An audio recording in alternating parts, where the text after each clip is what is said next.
How can you justify yourself, chairman of the Conservative Party, being parachuted into a safe seat 300 miles or so from your old constituency, shortlist of one, not the normal three or more, just a day or so before nominations close?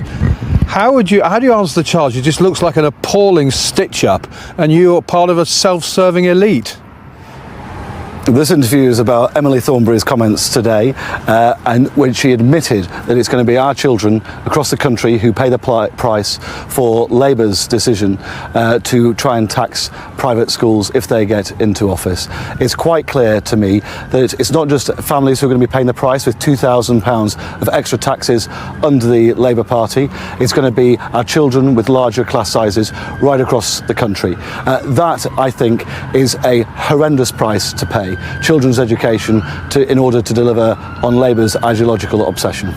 This is a pool interview, and other broadcasters have asked me to ask about your selection, and we want to ask about it as well. I come back to the question. It looks like a stitch-up. Chairman of the party, shortlist of one, just before nominations close. How is that not an appalling stitch-up and anti-democratic? Emily Thornberry today has completely admitted that Labour's approach to taxing schools is going to mean larger class sizes for children right across the country, particularly in the state sector.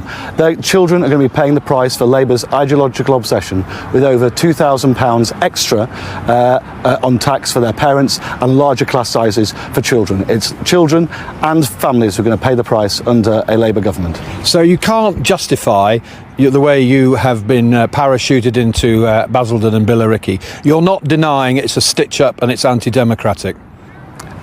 Emily Thornberry today has admitted... I'm going to stop you now. This is ridiculous. This is ridiculous. You said in an interview earlier this year you were bloody loyal to the North East. What happened to that? John, I've already answered these questions. No, you haven't. Actually, I have. When? When I did a Channel 4 News interview last week. Oh, right, it's one broadcaster, isn't it? Why is the Prime Minister hiding this weekend and not answering any media questions? Is that because of the fiasco over D-Day?